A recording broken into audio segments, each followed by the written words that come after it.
Nilai tukar rupiah yang terus melemah hingga 17.600 per dolar AS mulai berdampak pada kebutuhan pokok masyarakat.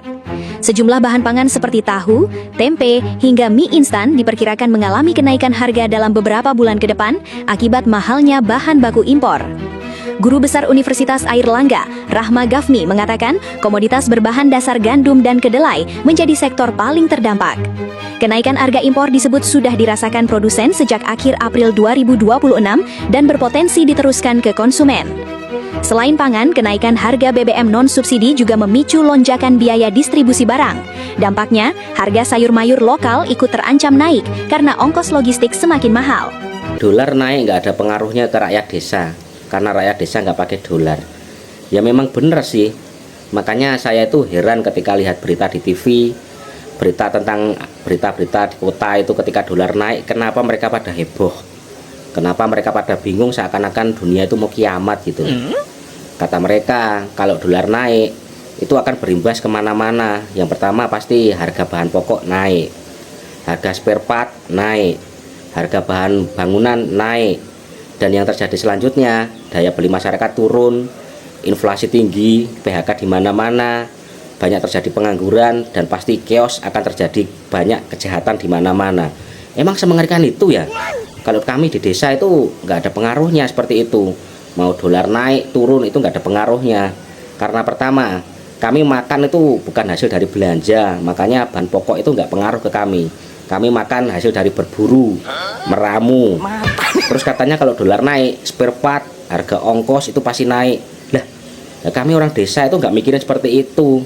Aduh, jadi nyesel deh gue pilih Prabowo. Masa jawabannya lantur gitu sih? Nah, itu tadi adalah salah satu komentar dari netizen yang menanggapi soal video ini. Banyak orang tuh cuma fokus ke potongan video viralnya doang. Padahal sebelum itu, Pak Prabowo tuh lagi ngomong soal krisis global, perang, harga pangan dunia, dan banyak negara yang ekonominya mulai goyah. Lalu beliau masuk ke satu ide penting, yaitu kekuatan negara itu bukan cuma soal dolar atau pasar saham, tapi apakah rakyatnya masih bisa hidup saat krisis terjadi? Karena yang paling penting saat krisis itu bukan grafik saham, tapi makanan masih ada atau enggak, harga masih terjangkau atau enggak, dan distribusi masih jalan atau enggak. Dan di Indonesia, desa itu punya peran besar di situ, karena semua kebutuhan itu banyak berasal dari desa, kayak beras, sayur, ikan, telur, dan hasil kebun. Artinya kalau desa masih produktif, maka kebutuhan dasar masyarakat masih bisa terpenuhi. Coba bayangin ada dua negara, katakanlah negara A ini punya mata uang yang kuat, gedung tinggi, investasi besar, dan pasar saham yang bagus. Tapi makanannya masih impor, energinya impor, dan kebutuhan pokok bergantung pada negara lain.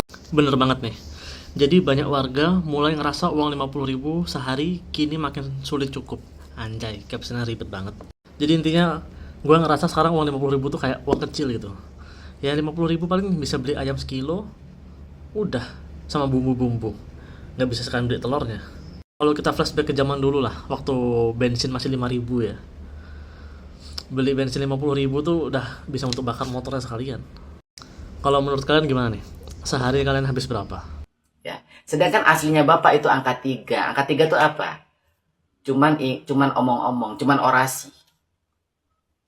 Itu loh di dalam lubuk hati Bapak tuh cuman janji. Cuman janji aja, nggak ada yang ditepatin kok. Nggak ada. Angka 3 itu selain omong-omong, dia tuh ingin, dia nggak mau ribet. Nggak mau ribet, pengen yang praktis, pengen yang menyenangkan gitu. Nggak mau yang pusing-pusing.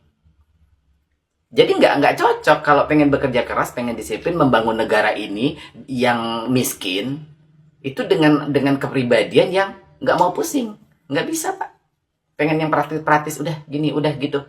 Nggak bisa begitu. Bapak harus turun ke bawah.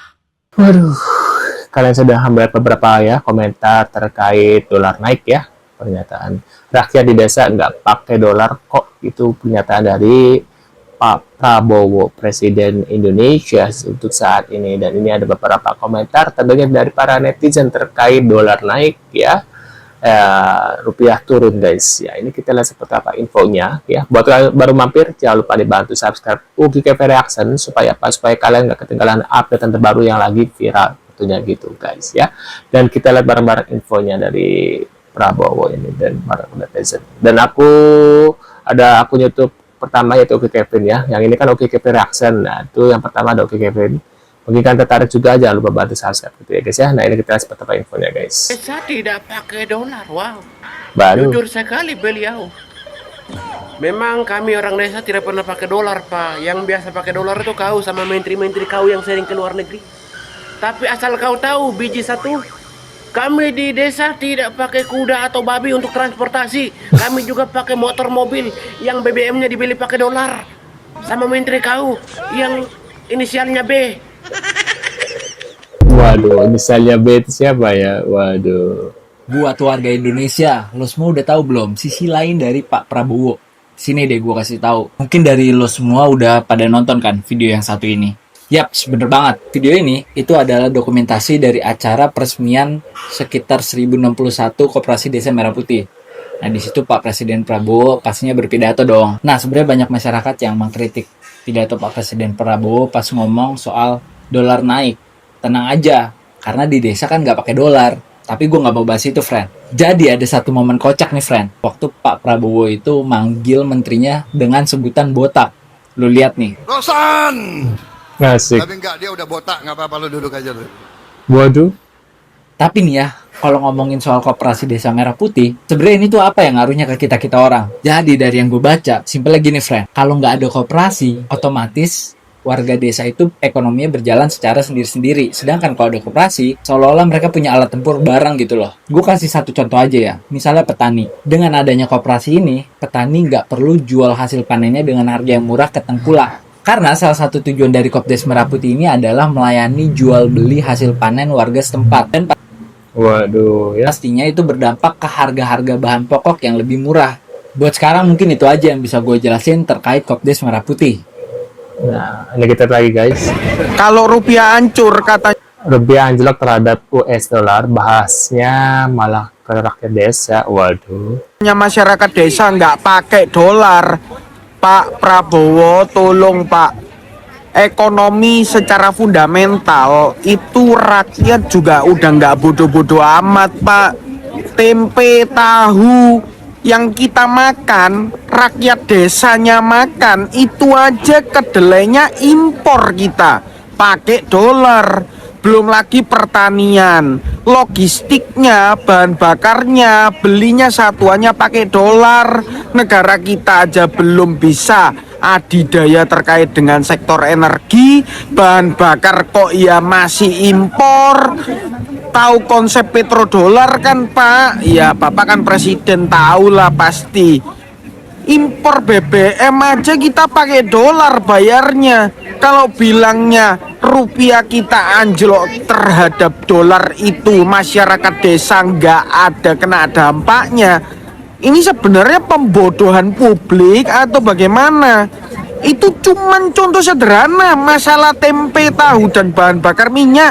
Belum yang lain-lain, Pak. Jangan bilang masyarakat desa nggak kena dampaknya.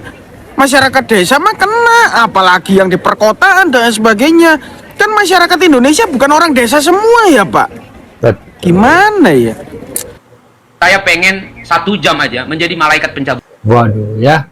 Prabowo ingin hidup 1000 tahun lagi demi lihat Indonesia jaya 1000 tahun kemudian. Beli beras dari Amerika 100.000 per kilo, jual beras ke Malaysia cuma 10.000 per kilo. Giliran rakyat yang beli harganya 15.000 per kilo. Yakin kebijakan seperti ini lahir dari cara berpikir otak yang waras. Nyawa. Guys. Karena ada satu pejabat yang paling tinggi di republik ini yang mau saya cabut nyawanya. Waduh. Orang ini nggak jelas, ya, mulutnya kasar sama rakyat, narsis.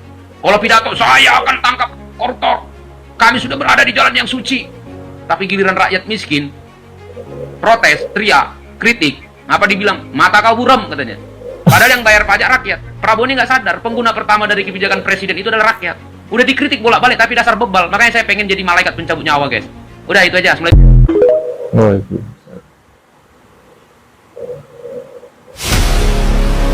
Tuh, ngeri guys, Malaysia lagi sekarat, puluhan ribu orang di PHK massal tiap bulan. Ini bukan hoax katanya gitu guys. Wah, mereka bentar lagi kolaps. Sekarang udah ada puluhan ribu orang yang kena PHK massal. Mereka kehilangan pekerjaan guys, nggak ada job di sana. Apa sih yang terjadi dengan Malaysia ya guys ya? Kenapa ya mereka bisa sampai PHK, puluhan ribu orang dipecat nih? Kalau lu penasaran jangan di skip video ini, let's check this out. Jadi teman-teman udah resmi nih ya, ini berita fresh from the oven, PHK besar-besaran terus-menerus terjadi, ribuan orang di PHK setiap bulannya di negara Malaysia. Dan ini khususnya terjadi pada sektor-sektor yang justru sangat penting loh buat pertumbuhan ekonomi. Contoh, sektor yang paling banyak PHK massal di Malaysia, pertama sektor manufaktur, kedua sektor perdagangan grosir dan retail, ketiga sektor yang berhubungan dengan logistik. Jadi teman-teman, sektor manufaktur, perdagangan, logistik ini yang paling banyak terdampak ya, gara-gara ya mereka juga sektor yang paling rentan ketika terjadi krisis global. Krisis ekonomi global ini sebetulnya disebabkan bukan gara-gara Malaysia sendiri, tapi karena konflik antar negara nih di berbagai kawasan di Eropa, di Timur Tengah, bentar lagi pindah ke Asia Timur. Inilah faktor utama yang paling mempengaruhi fenomena PHK di Malaysia, guys. Dan suka nggak suka ternyata 3 sektor itu adalah sektor yang sangat bergantung pada permintaan global gitu. Jadi kalau kondisi dunia nggak baik-baik saja, orderan berkurang. Kalau orderan berkurang ya pabrik-pabrik yang banyak menampung tenaga kerja, mau nggak mau, suka nggak suka bakal terdampak. Pak Prabowo sengaja bikin kita krisis habis-habisan agar dari sinilah kita muncul pemimpin-pemimpin besar di masa depan. Jadi 2045 kita punya pemimpin besar karena sekarang Indonesia tuh lagi dibuat sekrisis-krisisnya. Wow. Saya baru kepikiran ini. Iya, aku juga baru kepikir. Bener juga ya. Jangan-jangan. Iya, jangan-jangan gitu. Jadi punya niat tulus, biarlah kami dihujat, biarlah kami dicaci maki, biarlah MBG itu nanti asal kami memberikan krisis kepada iya, agar nanti di masa depan jadi dia tuh Uchiha Itachinya. Jadi biarkan kami dihujat, biarkan kami dibenci. Martir berarti dia. Iya, mungkin gak sih kayak gitu? Waduh. Bahan olok-olok Malaysia. Waduh, rakyat di desa tak guna dolar Prabowo. Jadi, aduh katanya olok-olok Malaysia. Langsung kepada kebanyakan rakyat, terutama di desa yang lebih menumpukan kepada keperluan. Breaking news loh ke berita nasional Malaysia bahwa Okey Gas ngeremehin orang desa. Ngapain lo kok juga pakai rupiah? Lo kan orang desa. Kalau kami orang kota, apalagi pejabat pakai dolar. Apalagi kami kan suka keliling dunia 50 negara. Aku ajak first lady aku belanja-belanja, kasih kue ulang tahun. Kita pesta pora. Gue kan tahu warna tempat tidurnya di pesawat warna biru kan, karpet biru. Iya, gue tahu semuanya, say. Karena pilot yang pilotin si Okey Gas, teman gue juga, dia bilang rempong deh Okey Gas, maunya semua biru luxury. Pilot aja ngeluh sama gue, ya dong, aja mumpungnya borosin uang rakyat. Jadi menurut saya gara-gara Okey Gas kita sudah dipermalukan di Malaysia. Bukan hanya kita ekspor TKI terbanyak di dunia. Di Malaysia kebanyakan kan orang Indonesia itu kan TKW, kadang-kadang digebukin pula. Terus kita ini sekarang dianggap bodoh karena Okey Gas sendiri pemimpin negara nggak nyampe otaknya. Dia ngeremehin, lo orang desa ini kan pakai rupiah, lo kenapa protes? Intinya kan begitu kan? Waduh guys, itu dia guys ya. Oke guys, jadi bahan olok Malaysia. Mungkin kalian punya komentar atau reaksi? Seperti biasa bisa tulis kolom komentar. Sekian dulu infonya untuk hari ini ya. Buat kalian baru mampir jangan lupa bantu subscribe, yang sudah subscribe terima kasih. Tentunya kita akan bertemu kembali di video selanjutnya. See you guys.